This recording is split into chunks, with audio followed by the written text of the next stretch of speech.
Friday number 4 has given us a beautiful night for high school football. Teams are hitting the meat of their schedules, and they're finally catching stride. So settle into your couch. We got it all covered for you tonight on Gridiron Glory.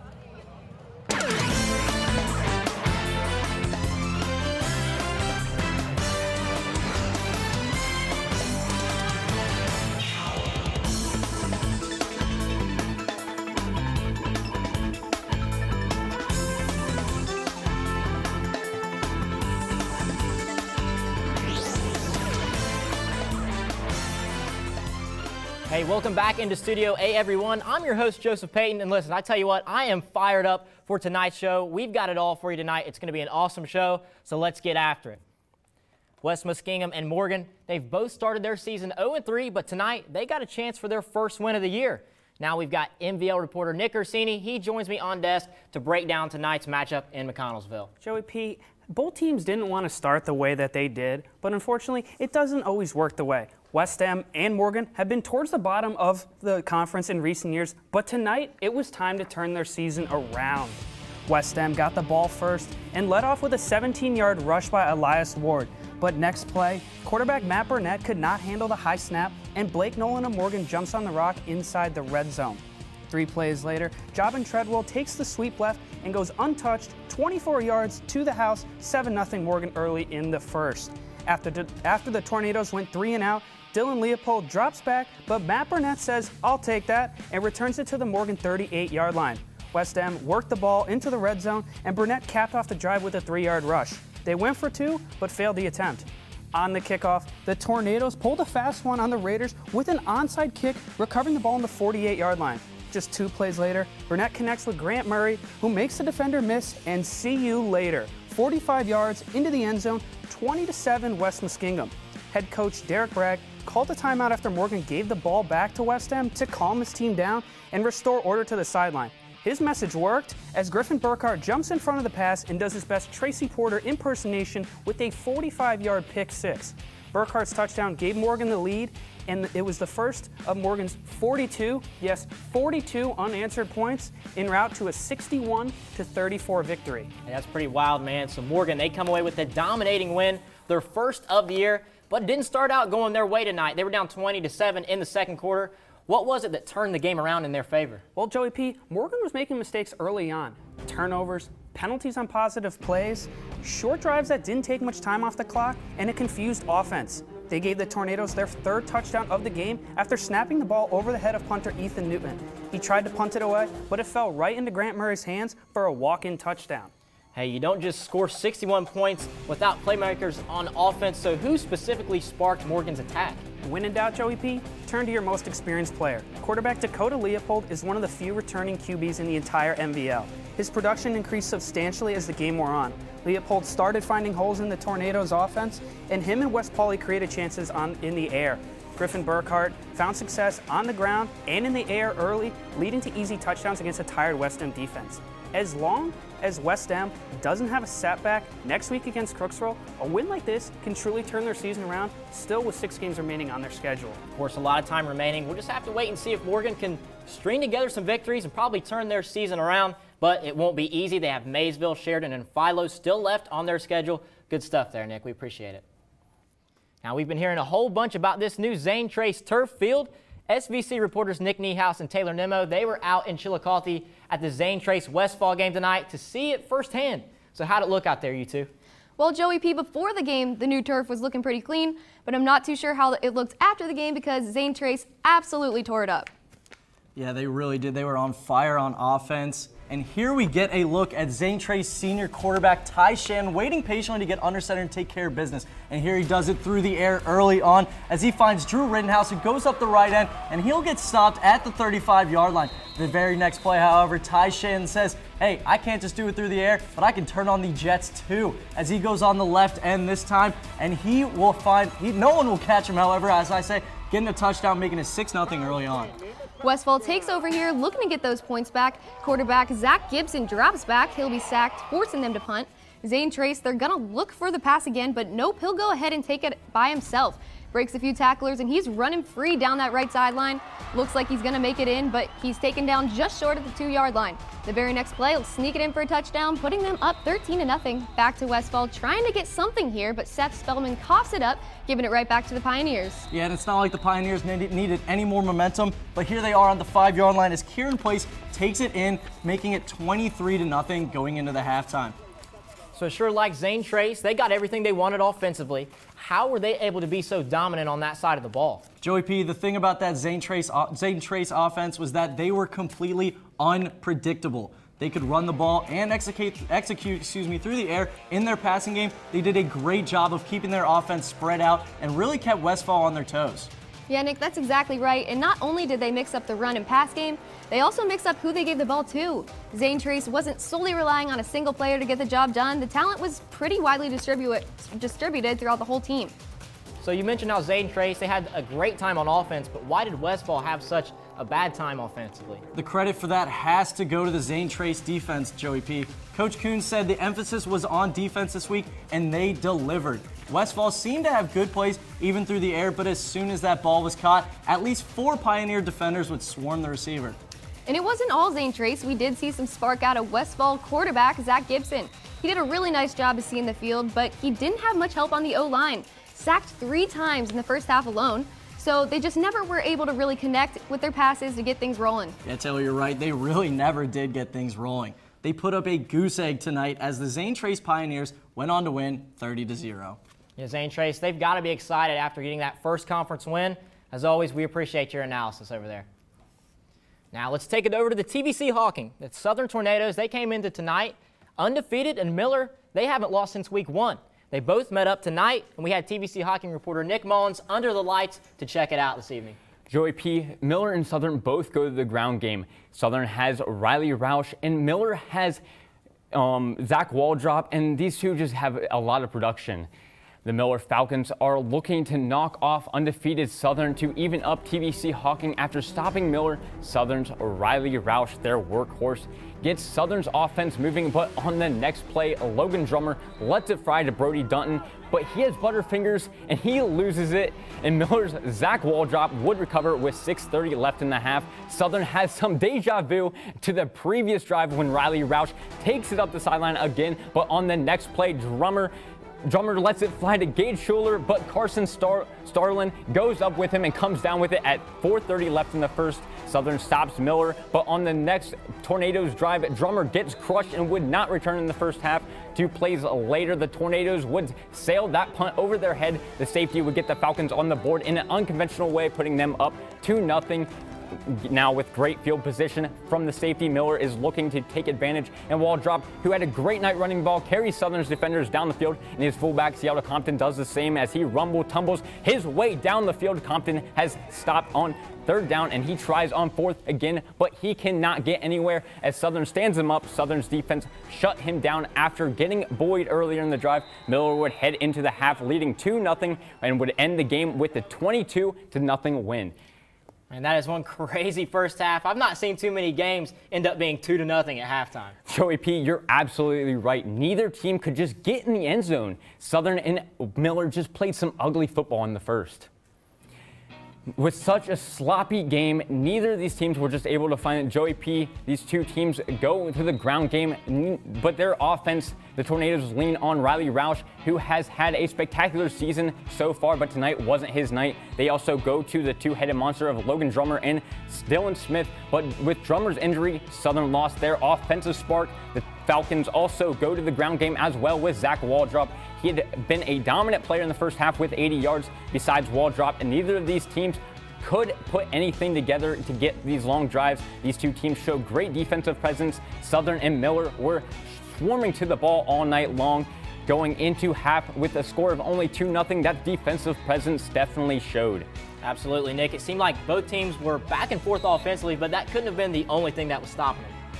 Well, Joey P., exactly right. Neither teams were good at passing the ball, so we didn't see any big plays from the air, and every time either offense would get anything going, penalties would halt all of the momentum. The penalties plagued both teams in the first, but Miller was able to overcome this in the second half. After a big win tonight, Miller will be at Trimble this week looking to extend their win streak. Southern, now coming off a hard loss, will look to bounce back next week when they're at Belpre at home. You know, the TVC Hawking, it's always an interesting race to the finish. Thanks a lot, Nick. So let's say you really like some of those highlights you just saw from the Southern Miller game. Well, guess what? There's a magical little place where you can go back and watch them, and that would be YouTube. Our social media coordinator, Alex Harrison, he's always uploading all of our video content to YouTube just for you. So check out the WOUB PBS YouTube channel, where you can find all your favorite highlights, segments, and stories. Now here at Gridiron, we value your opinions, and during this new season-long quest, your social media commentary will be crucial. Now I got senior reporter Eric Threet II. He's going to reveal Gridiron Glory's upcoming journey. This journey is going to find Gridiron Glory's best team ever. We're looking at all 40 teams in our coverage dating back to the 1972 season.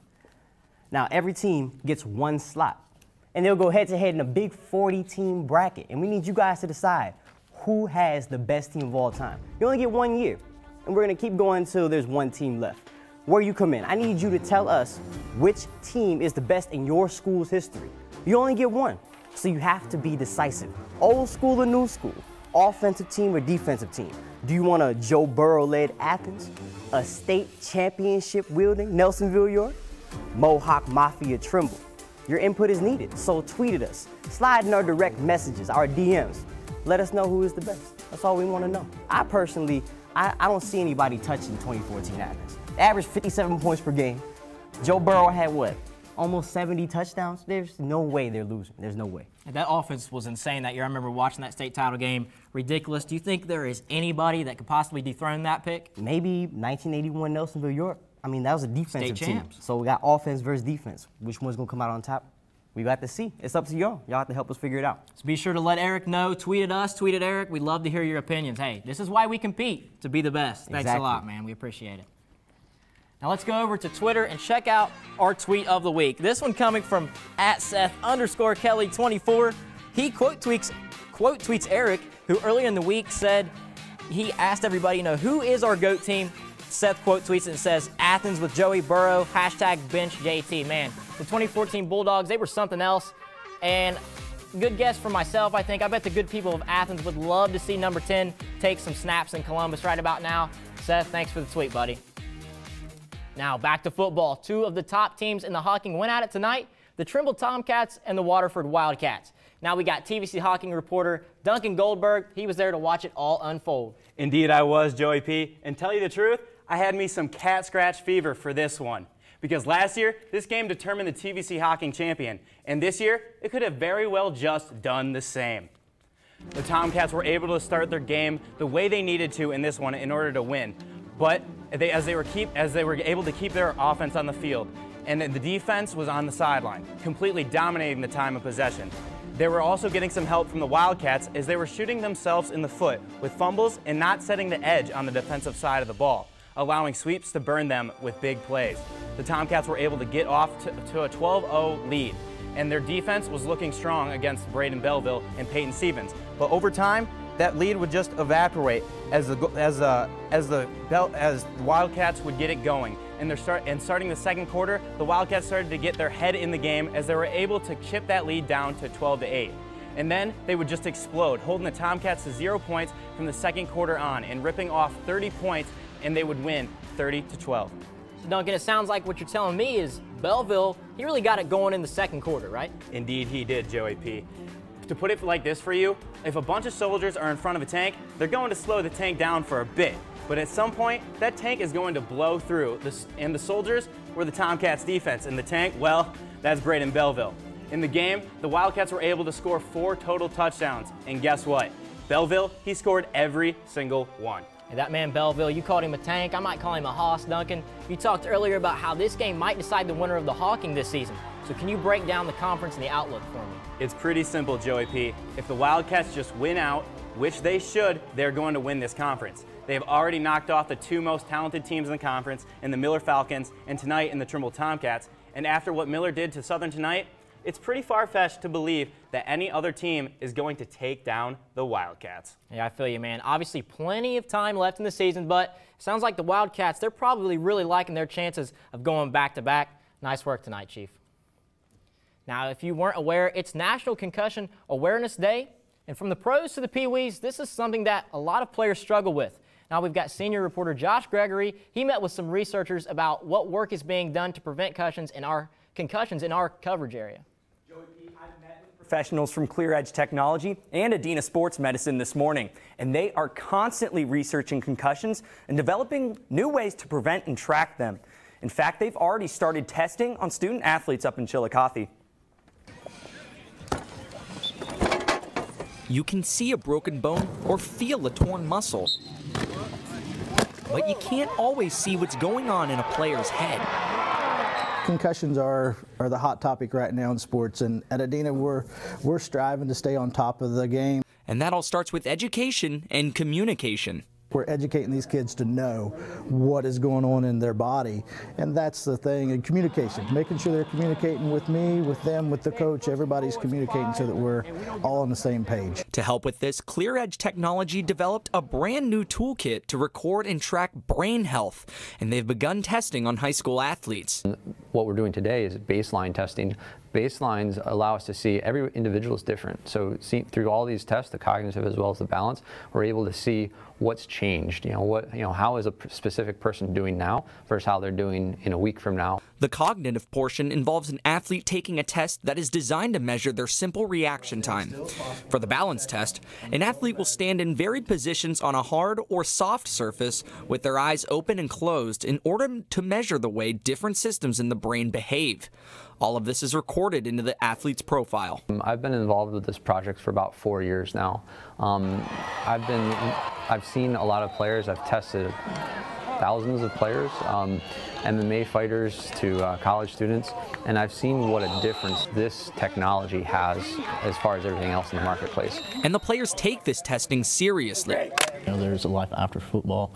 And once you finish football, it's fun, but you want to make sure you're staying safe out there because you don't want to hurt your brain or your head or anything. So that's it's certainly going to help them out. There are some big boys out there, and they hit hard. So I mean, it's there's a life after football. So I want to be healthy for after that. Adena Sports Medicine is partnering with the Clear Edge Technology to provide more safety for the athletes in the Chillicothe area. In high school, I did suffer a couple concussions, so I've got that history of it, but our goal as athletic trainers is to keep these kids as safe as possible, make sure that they're not having these long-term effects that we're reading in the news about with the NFL players and everybody else going on and on. To help make football and life a little bit safer. And I really am beginning to see the effect that we can have on parents' lives, on kids' lives.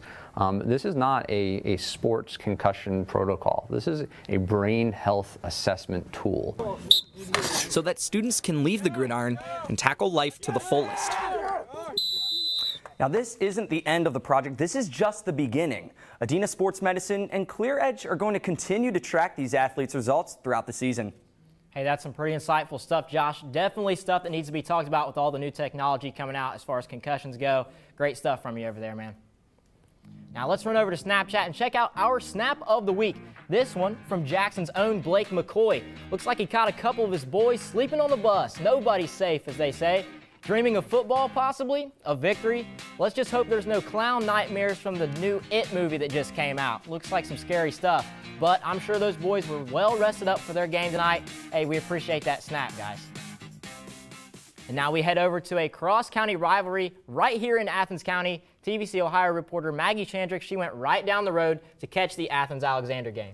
There's nothing better than a little rivalry, and the Athens Bulldogs have dominated this rivalry lately. Let's see if they are able to continue that trend tonight. The Bulldogs are running through the banner in their student section in front of a big home crowd. They are ready to play some Friday night football. Athens receives the ball to start the game. In second play of the game, Clay Davis finds Trace Albin for a 52-yard touchdown. Extra point is good. Alexander goes 3 and out on Athens' next drive. Davis connects here with Nick Barga for 18 yards. Few plays later, Connor Kimbrough says, "You aren't scoring again," and picks off Davis's pass to set up a drive for the Spartans.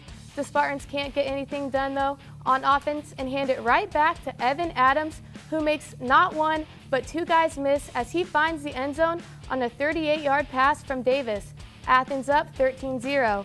Few drives later, Michael Castile runs it into the end zone untouched. Bulldogs now up 26-0. Athens defense was not having it tonight, and they run straight through Alexander's O-line and sack Caleb Eastley. Athens went into the locker room up 26-0 and ended up winning this one 48-0 and now have cross-county bragging rights. Well, looks like the Alexander offense, they had a really tough time putting numbers up on the board. Was the Spartan offense just struggling, or do you think it was the Athens defense causing problems? Well, the Athens defense was in beast mode tonight. They returned 7 of their 11 starters from last season, and they weren't messing around. Led by Isaiah Butcher, Cornell West, Josh Mays, and a pack of other Bulldogs, they held the Spartan offense to 71 yards. Alexander was forced to punt the ball 5 times and only made it across the 50-yard line 1 time, all in the first half. Caleb Eastley didn't receive much help from his offensive line, and the Bulldog defense pounced on Eastley multiple times for a loss of yards. The momentum from the defense really sparked the offense. The worst starting field position the Bulldogs had all game was their own 43-yard line. This really allowed for the offense to set up and find success in both their running and passing game. And after their one tough loss in week 2, the Bulldogs, they bounced back. They're looking to have a pretty successful year now. So how do you think they fare in the Ohio? I think the Bulldogs have all the ingredients they need in order to come out on top and even make a postseason run. Their offense is dynamic, and they have multiple playmakers in the running and passing game. Their defense is also as strong as we just talked about. The last game of the season against Nelsonville York will be an important one. Well, it's going to be an exciting one. I'm excited for it already. The race for the TVC Ohio crown, always interesting, as most of our conferences are. Thanks, Maggie. And also a special shout out to Alexander's Dylan Cheney. He was taken out on a stretcher early in the game in the first quarter tonight, so we're just hoping for a speedy recovery for him. Now, moving over to another venue in the TVC Ohio, we rolled out to Boston Field tonight to hunt for our Fan of the Week. And let me tell you, the Buckeye faithful, they know how to treat game day. All right, we are outside Boston Field right now. It's the pregame festivities. I'm now here with Adam, and he's going to tell us what the Spirit Zone is. So give us the rundown of what you guys do. All right, Spirit Zone is put on by First United Methodist Church in Nelsonville, Ohio. It's just the adult Sunday school class. We get together on the Friday nights of the home games here at Nelsonville, and we just have a bunch of food, s'mores, sloppy joes, pizza, whatever. We have it. We got cornhole and some other toss game. For the kids, and it's just a way for us to minister to our community. It's hard to argue that tailgating isn't the best part of these football games, right? Without a doubt. Well, the theme tonight is USA, so I decided why not paint my face and show some support. All right, so you're showing support, but how long did it take you to show this support? Roughly 30 minutes. All right, guys, so Brianna, she took one for the team. She painted her entire face, so that's why she is our Fan of the Week. Hey, we'll be at Jackson next week for Fan of the Week, so check us out there. They're playing Wheelersburg. Should be a good game. And if Brianna hasn't washed the paint off her face yet, I want to wish her good luck. Looks like it could be a tough task, but I mean, the cost to be the boss, I guess she'll just have to pay. That's good stuff there from her. And the reason why we were out at Nelsonville for Fan of the Week is because tonight's game between the Buckeyes and Raiders, it was our game of the week. So let's get fired up for it.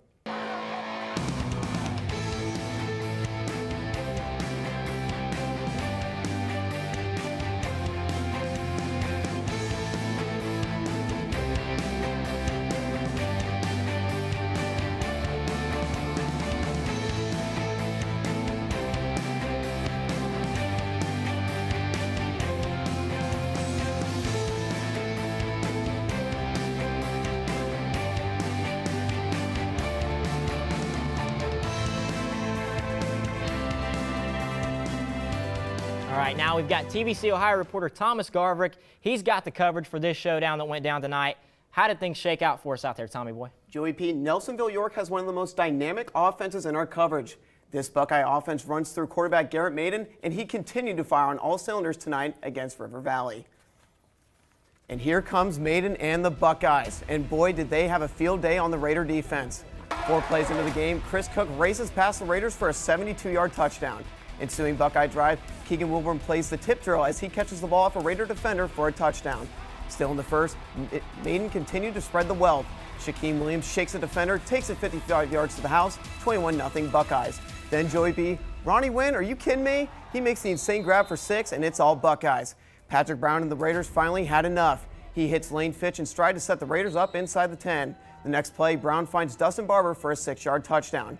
That touchdown didn't sit well with Maiden & Co. as he finds Jonathan Richards setting up the Buckeyes inside the 5. The next play, Maiden throws a fade to Ronnie Wynn for their second connection of the night, 35-7 Buckeyes. But Maiden had one more trick up his sleeve. He hits the B button to elude the Raider defenders as he races to the end zone. But check this out, Joey P. It gets better. Maiden cuts it back, jukes out a defender as this is just something straight out of Madden. He takes this one 62 yards to the house for his 6th touchdown of the night. The Buckeyes roll 49-7.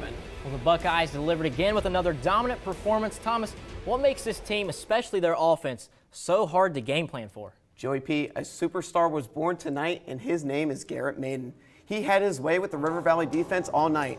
But man, when you have the weapons like he does at his disposal, they just make things look effortless moving up and down the field. Maiden set the Nelsonville record for most passing yards in a game with 340 yards, but Joey P., he had some firepower to help him do it. Ronnie Wynn had 2 touchdowns and a circus catch. Keegan Wilburn had 84 yards on just 5 carries in that 31-yard touchdown. Chris Cook was explosive on the outside as usual, breaking free for a long touchdown early in the first. When you have unlimited options to choose from, how can you possibly stop them? But Joey P., the Buckeyes defense fed off of their electric offense. River Valley quarterback Patrick Brown was under duress all night. Every time he dropped back, he had several Buckeyes coming at him wreaking havoc. Even when Brown did have time to throw, he never could find his mark. Then when he resorted to his legs, the Buckeyes shut that down as well. It was an all-around dominant performance by the Buckeyes tonight. A dominant performance, as you mentioned, by Garrett Maiden. You want to talk about an early season statement for Gridiron Glory Player of the Year? I think we just saw it right there. That is crazy stuff. I would have to agree with you, Joey The P. Buckeyes, they're on a roll. It's going to be tough to beat them moving forward if teams can't slow Garrett Maiden down, as we've talked about a ton already, and the rest of the Buckeye offense. Hey, man, it's always good having you on desk here for me. I appreciate it. All right, we've covered a lot of big games tonight, so now it's time to go check out the biggest plays from tonight's matchup. Here are tonight's top plays of the week. And folks, we have 2 big plays for you tonight. Number 2, Trimble at Waterford. We're taking out to Waterford now. Brayton Belleville, he makes the catch, and boys, we'll be seeing you down the sideline. That's 46 yards to the fun zone. If you haven't heard of this kid yet, you better get used to his name. And now our top play of the night in Nelsonville. This is a QB keeper, folks. On 4th down, Garrett Maiden. Dude, is this guy for real right now? This was for the culture. He says, boys, get out a notebook and a pencil and take a note. And maybe when I get to the end zone, probably time for an oxygen mask. That's 62 yards to the crib. The Buckeyes absolutely rolled tonight. All right, the deal's been done. The cake's been baked. Week 4 is all wrapped up, so let's talk a little bit about what you can expect next Friday in Week 5. And leading us off next Friday in the MVL, the Philo Electrics, they hit the road for Tri-Valley. Then a big one in Jackson as the Wheelersburg Pirates, undefeated. They'll be in town at Holzer Field to take on the Ironmen. Then we'll have Miami Trace at Zanesville. Moving forward, Zane Trace, they're going to be on the road at Uniota. Then South Gallia, they welcome the Eastern Eagles to their house. And wrapping it up, the Bulldogs, they're going to get on the bus and they're heading to Benton County to see if they can take down the Vikings. Ladies and gentlemen, I am so excited for next week. We're almost to the midpoint of the regular season, as crazy as that is.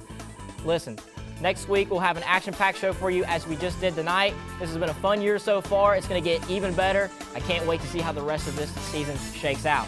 Hey, we'll see you here next week, but until then, remember, there's nothing better than Friday nights and Gridiron Glory.